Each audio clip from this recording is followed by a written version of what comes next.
주신 하나님 말씀은 마태복음 21장 23절에서 32절 말씀입니다. 마태복음 21장 23절에서 32절까지는 말씀입니다. 이 기록된 주님의 계시의 말씀을 여러분들에게 봉독해 드릴 때에 주님께서 여러분들에게 직접 말씀해 주시기를 바랍니다. 예수께서 성전에 들어가 가르치실새 대제사장들과 백성의 장로들이 나와 이르되 네가 무슨 권세로 이런 일을 하느냐? 또 누가 이 권위를 주었느냐? 예수께서 대답하시되 나도 한 말을 너희에게 물으리니 너희가 대답하면 나도 무슨 권위로 이런 일을 하는지 이르리라. 요한의 세례가 어디로부터 왔느냐? 하늘로부터냐 사람으로부터냐?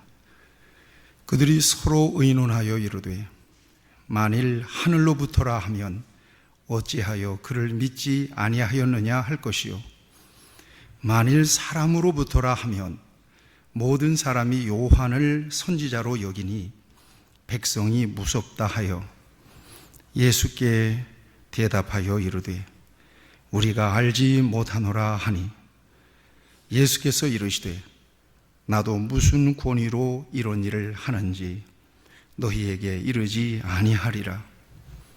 그러나 너희 생각에는 어떠하냐?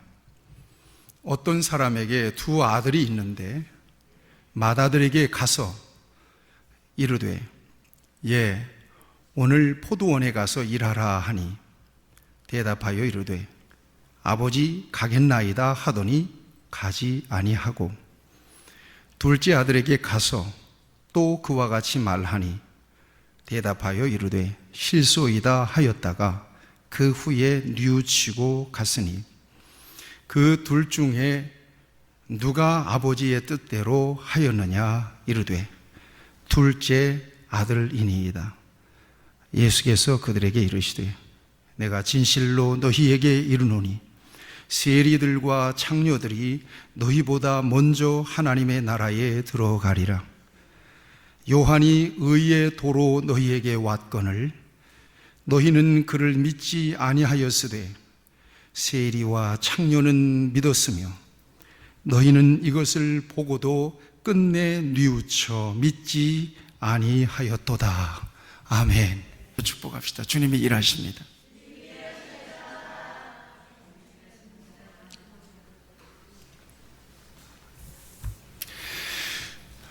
말씀을 묵상하는 중에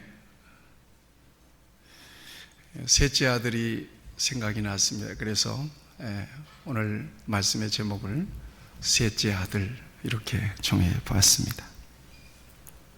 은혜가 되시기를 축복합니다. 우리 한 번 더 축복합시다. 오늘 당신에게 말씀이 들리길 바랍니다.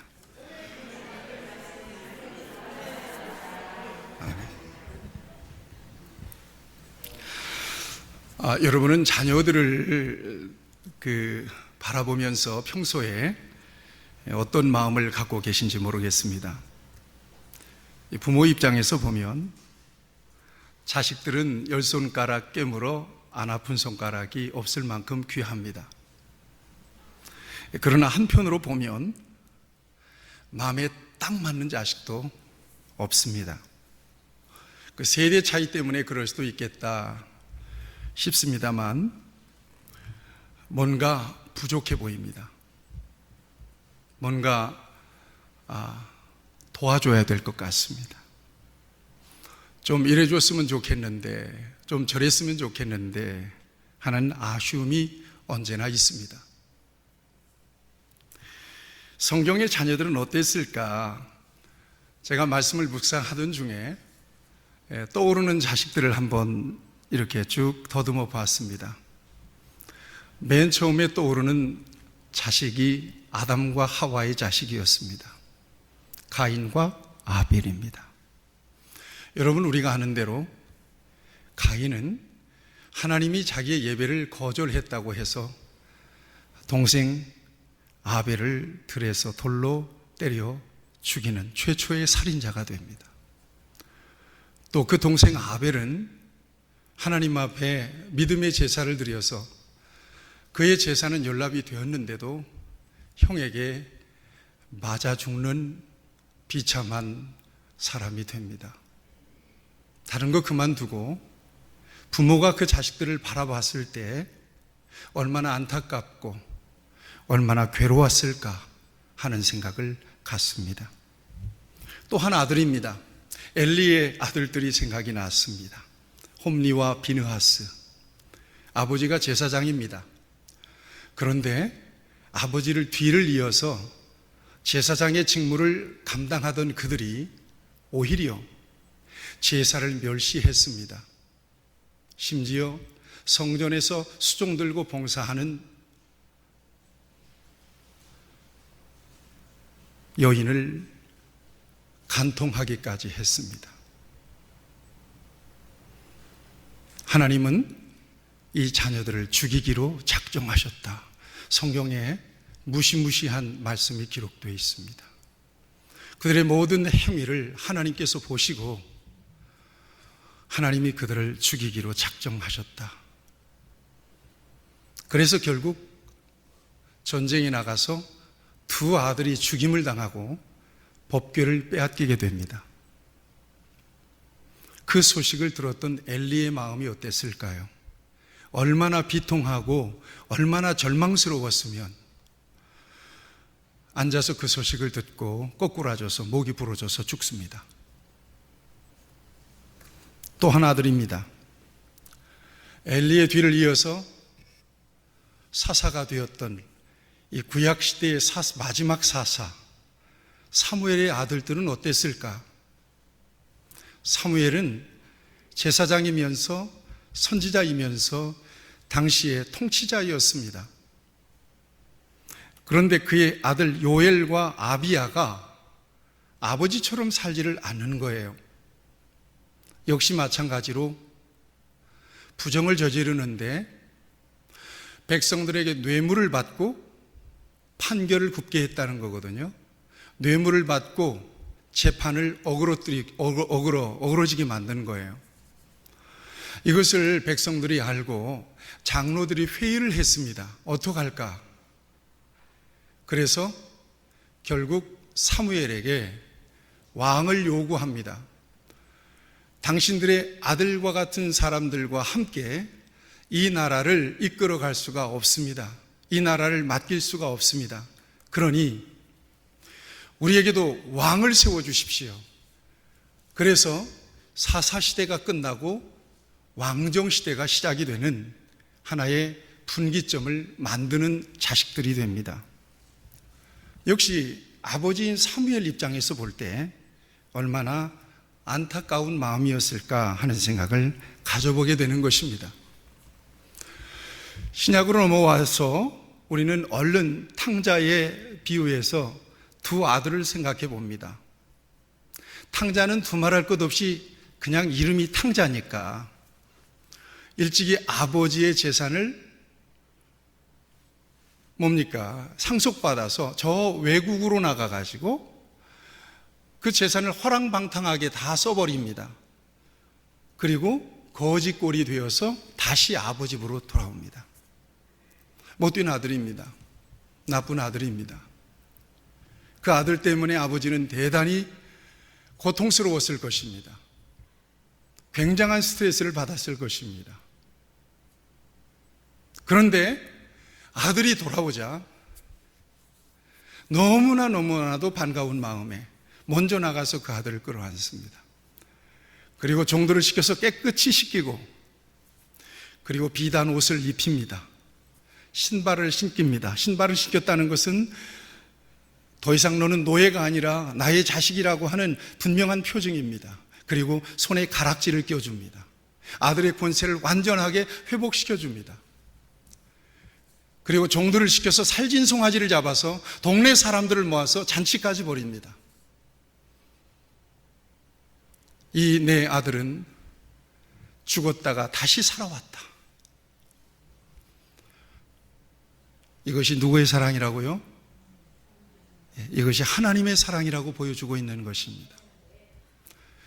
그런데 정말 모범되게 아버지를 위해서, 가정을 위해서, 가문을 위해서 정말 범생이처럼 아버지의 말씀을 오롯이 순종하면서 일했던 장남이 있습니다. 그 장남 입장에서 아버지의 행동이 마음에 들지 않는 것입니다. 자기를 위해서는 친구들과 함께 먹으면서 놀라고 염소 새끼 한 마리도 안 잡아줬는데 저 나쁜 놈 저 녀석을 위해서는 살진 송아지를 잡아서 잔치까지 벌이는 아버지가 도무지 이해가 안 되는 것입니다. 그래서 아버지에게 분노했습니다. 아버지에게 화를 냈습니다. 아버지, 이럴 수가 있습니까?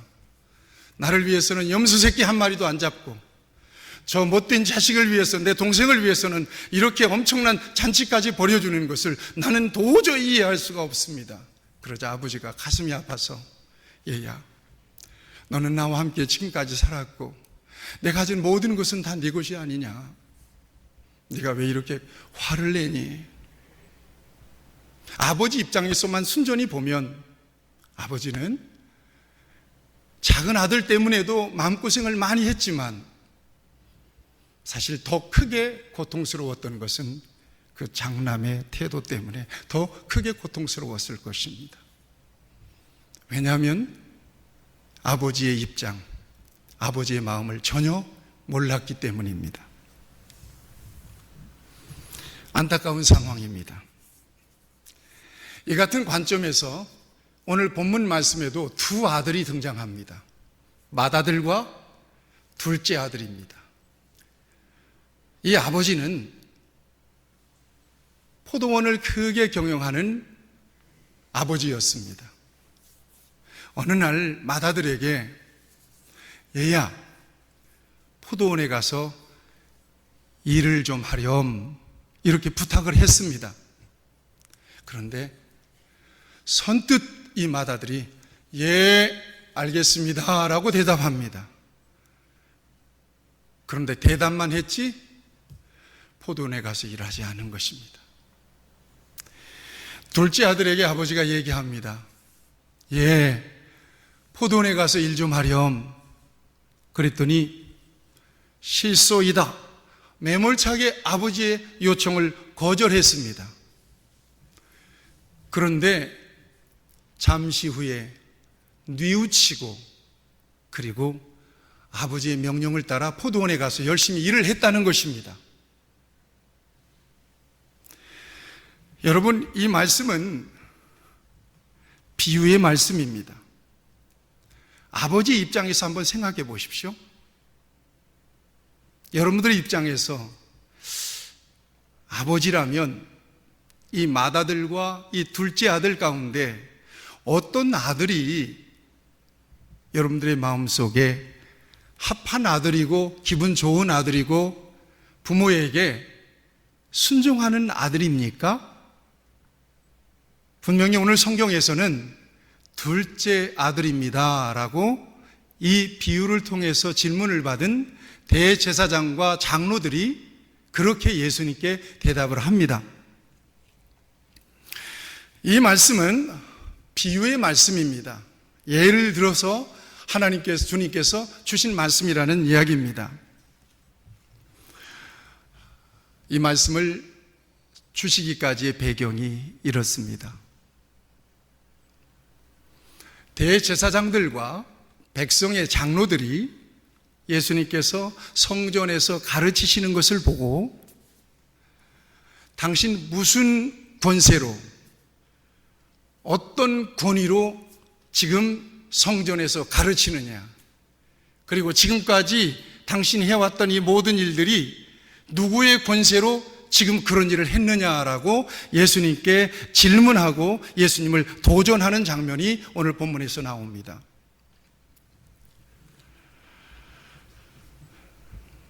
그러자 예수님께서 말씀하시는 것입니다.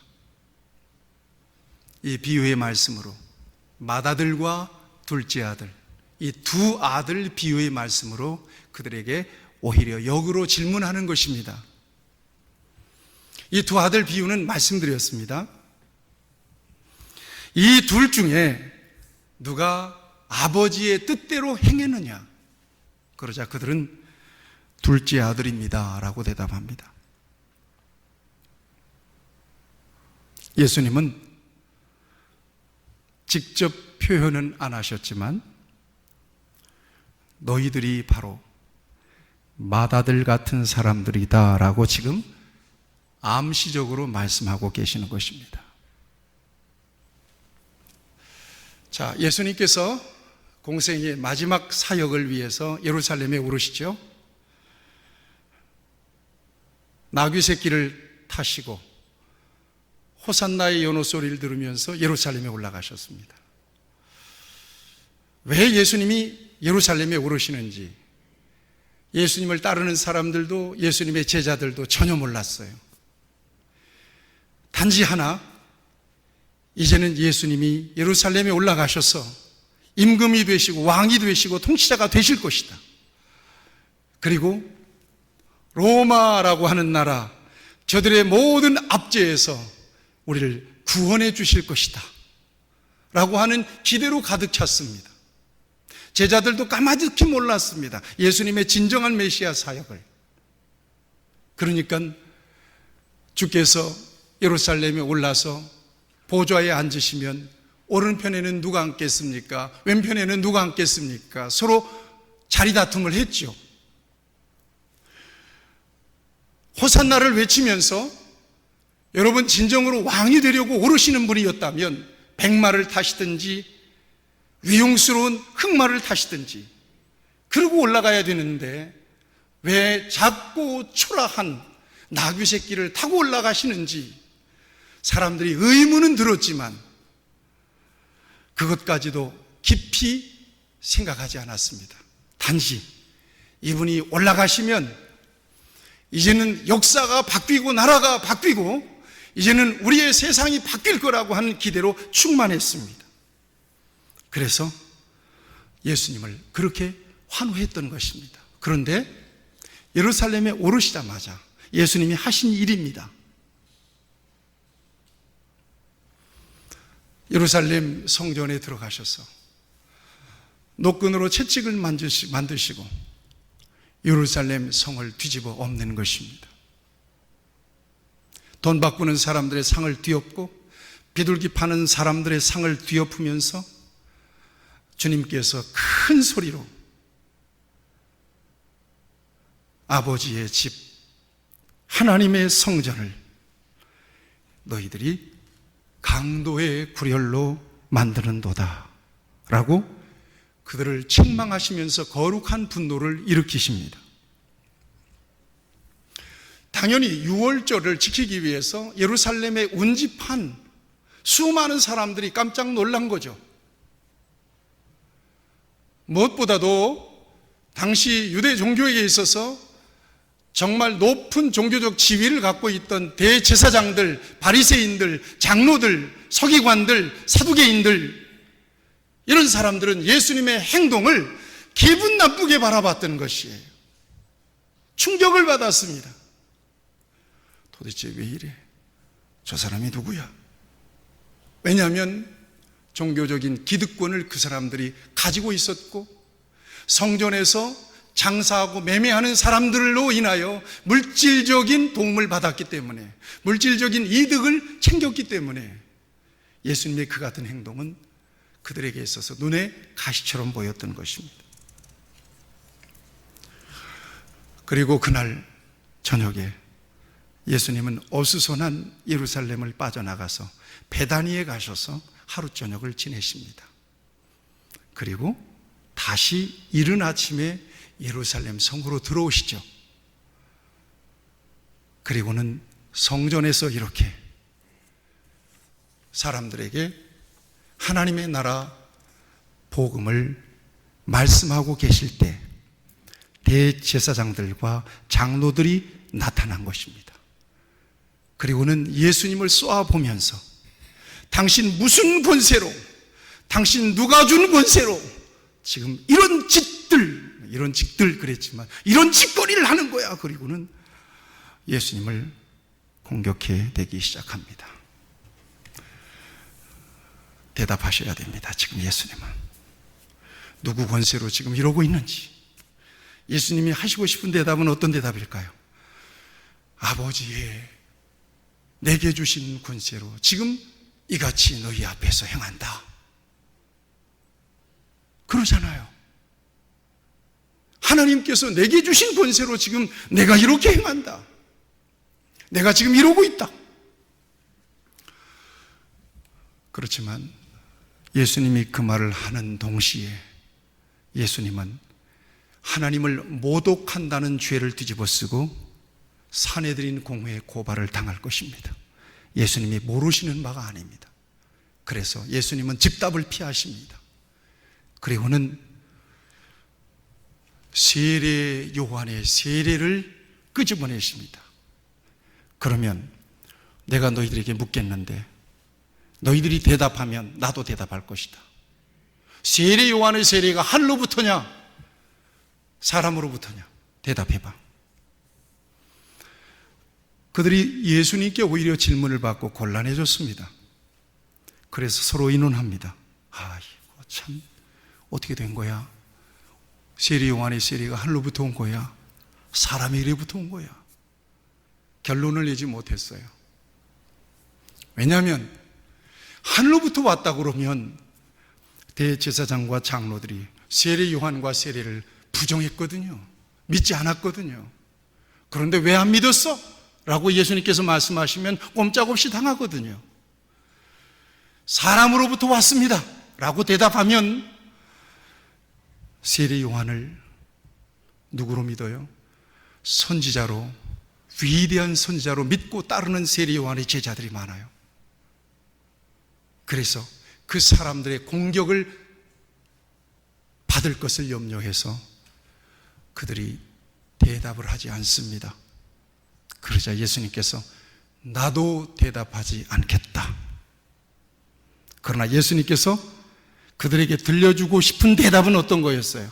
말씀은 나는 사람에게로부터 온 것이 아니라 하나님이 나에게 주신 권세로, 하늘의 권세로 너희들에게 이렇게 하나님의 말씀을 가르치고 나는 너희들 앞에 하나님이 내게 주신 권세로 서 있다라고 그렇게 말씀하고 싶으셨던 거예요. 이 일이 있은 뒤에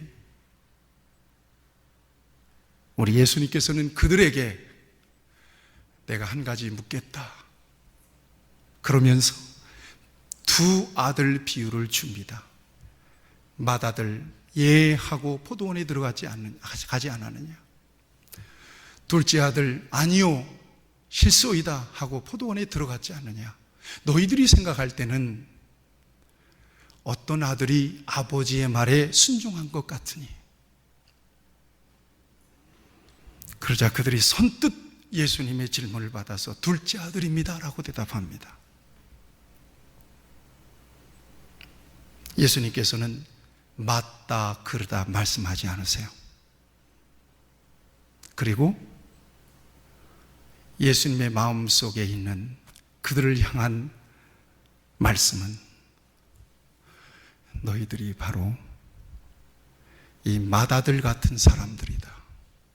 너희들은 바로 예하고 하나님께 예하고 순종하지 않은, 아멘하고 순종하지 않은 맏아들과 같은 사람들이 바로 너희들이다 라고 하는 그들의 위선과 거짓과 외식을 종교적인 허울은 뒤집어 쓰고 누구보다도 신실하게 하나님을 섬기는 것 같고 율법을 알고 율법을 지키는 것 같고 누구보다도 구별되게 신실한 하나님의 사람들인 것 같이 보였던 그들이었지만 그들은 마치 맏아들같이 예, 아멘만 하고 뒤에서는 아무런 순종도 없었던 맏아들처럼 바로 너희들이 바로 맏아들이었다. 맏아들이다. 너희들이 바로 맏아들이야 라고 말씀하고 싶으셨던 것입니다.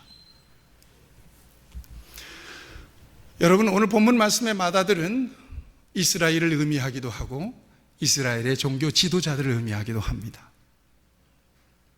여러분, 이스라엘은 특별하게 하나님께 선택을 입어서 복을 받은 민족입니다. 인류가 타락한 이후에 하나님은 인류를 구속하실 마스터 플랜을 만드십니다. 그리고는 창세기 12장에서 아브라함을 불러내십니다. 그리고 아브라함의 아들 이삭과 야곱을 통해서 그의 12 아들을 통해서 하나의 민족을 만드십니다. 하나님은 이 이스라엘 민족을 통해서 하나님의 아들 예수 그리스도를 메시아로 보내셔서 이 세상을 구원하시기를 원하셨던 것입니다. 그래서 이스라엘을 불러내신 거예요. 그 같은 목적으로. 그래서 하나님도 계시하여 주시고 하나님의 말씀도 주셨습니다. 그래서 이스라엘을 선민이라고 이야기하는 것입니다. 놀라운 특권입니다. 이스라엘 백성 이외에는 다 이방 백성들입니다. 하나님을 몰라. 어떻게 율법을 알아? 어떻게 죄인인 줄을 알아? 아무도 몰랐어요. 그런데 이스라엘만 하나님은 알게 하셨어. 하나님을 계시해 주셨어. 하나님의 말씀을 주셨어. 하나님의 율법을 주셨어. 깨닫게 해주셨어. 이건 엄청난 특권입니다. 장자의 특권입니다. 특별한 복을 받은 민족입니다. 그래서 사도 바울도 로마서 3장에서 이렇게 얘기해요. 그런즉 유대인의 나음이 무엇이며 할례의 유익이 무엇이냐? 범사에 많으니 우선 그들이 하나님을 알았으며. 유대인의 나음이 뭐냐? 하나님이 그들이 알았다는 거예요. 이건 유대인들, 이스라엘 백성들이 가지고 있던 엄청난 유익이었다는 거예요. 그 다음에 즉 그들이 하나님의 말씀을 알았으며 하나님은 그들을 장자로 부르셨다는 거예요. 이렇게 구별됐고 이렇게 엄청난 특혜를 입은 백성이 바로 이스라엘이었다는 거예요. 그런데 지금 예수님의 메시아 되심에 대해서 깜깜하잖아요. 하나님께서 그렇게 이 땅에 보내신 인류의 구주 되시는 예수님이 메시아라고 하는 사실에 대해서 완전히 깜깜하잖아요. 오히려 예수님을 어떻게 하고 있어요? 지금 배척하고 있잖아요. 예수님을 도전하고 있잖아요. 장자의 특권을 버리고 있는 거예요. 장자의 특권을 무시하고 있는 거예요. 장자의 특권을 거부하고 있는 거예요. 이 모습이.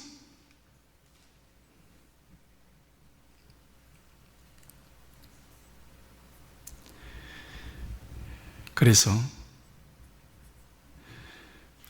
오히려 그 복음이 세리와 창기와 이방인들이 하나님의 구원에 대한 계획에 대해서 전혀 몰랐지만 그들이 먼저 예수님의 메시아 되심과 구주 되심을 인정하고 구원받게 되더라. 이들이 누굽니까? 몇째 아들입니까? 이들이 둘째 아들이었다는 거예요.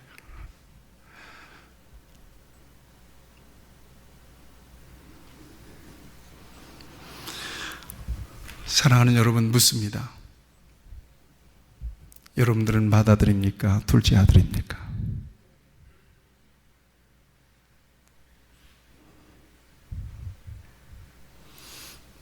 이쪽 말고 이쪽만 저를 보시고 여러분들은 맏아들입니까? 둘째 아들입니까?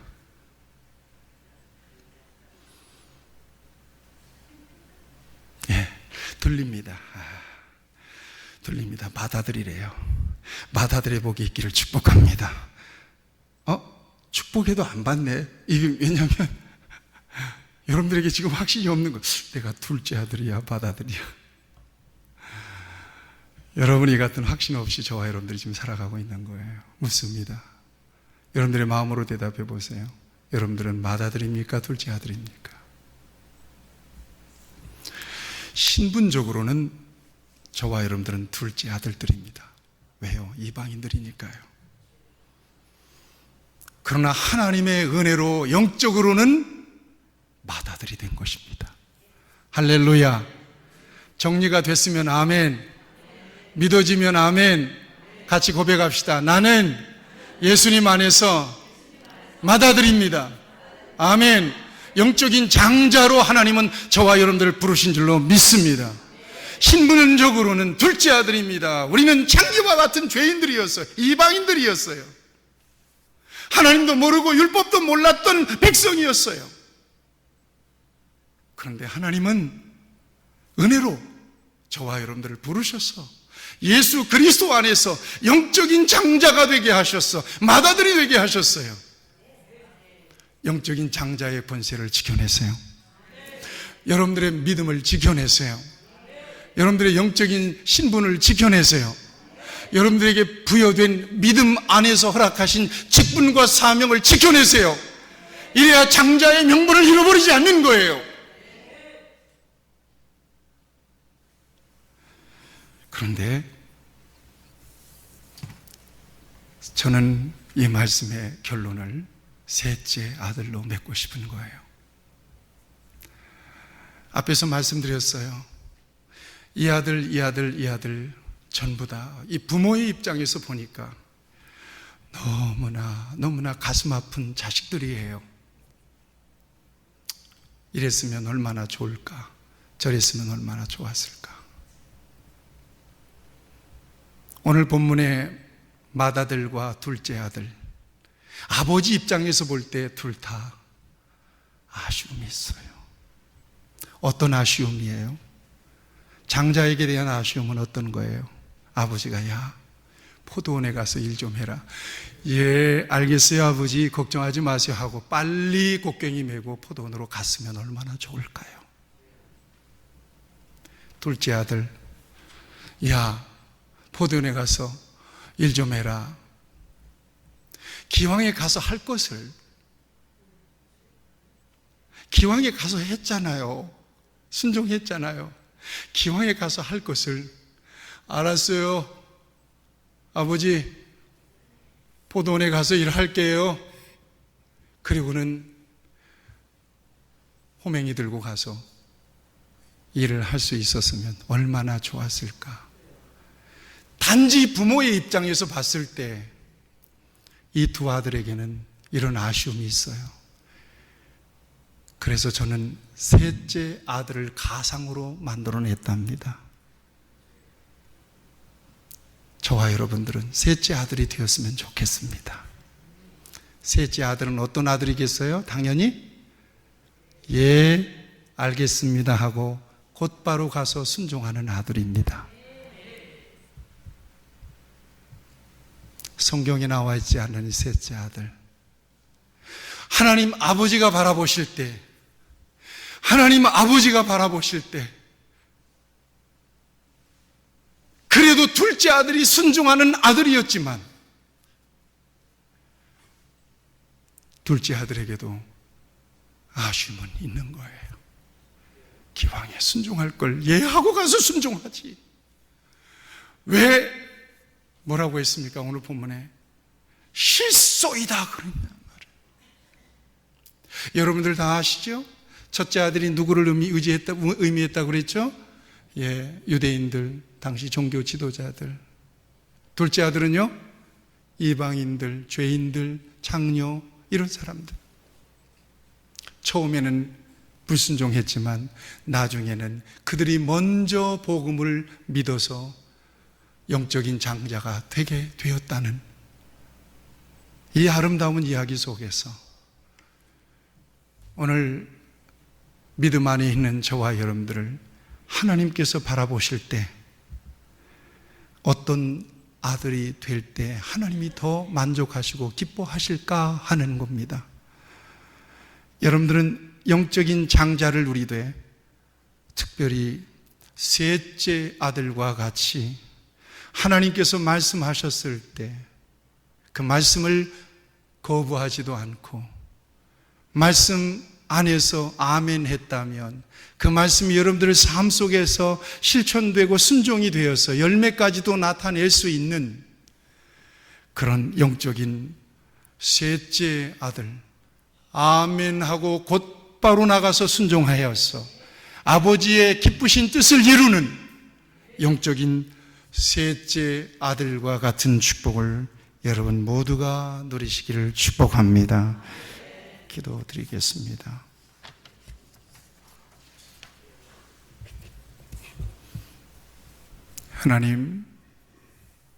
하나님이 보실 때 우리는 맏아들입니까? 둘째 아들입니까? 부모인 입장에서 볼 때 맏아들도 좀 부족하고 둘째 아들도 좀 부족합니다. 그래서 우리는 셋째 아들을 만들어냈습니다. 아멘. 예. 그리고 나가서 하나님 아버지의 말씀대로 순종하는 셋째 아들, 우리가 진정으로 아멘하고 나가서 말씀을 따라 하나님의 기쁘신 뜻을 따라 순종하는 셋째 아들과 같은 하나님의 사람으로, 하나님을 기쁘시게 하는 사람으로, 하나님의 마음을 시원하게 해드리는 사람으로 살게 하여 주시옵소서. 예수님의 이름으로 기도하옵나이다. 아멘.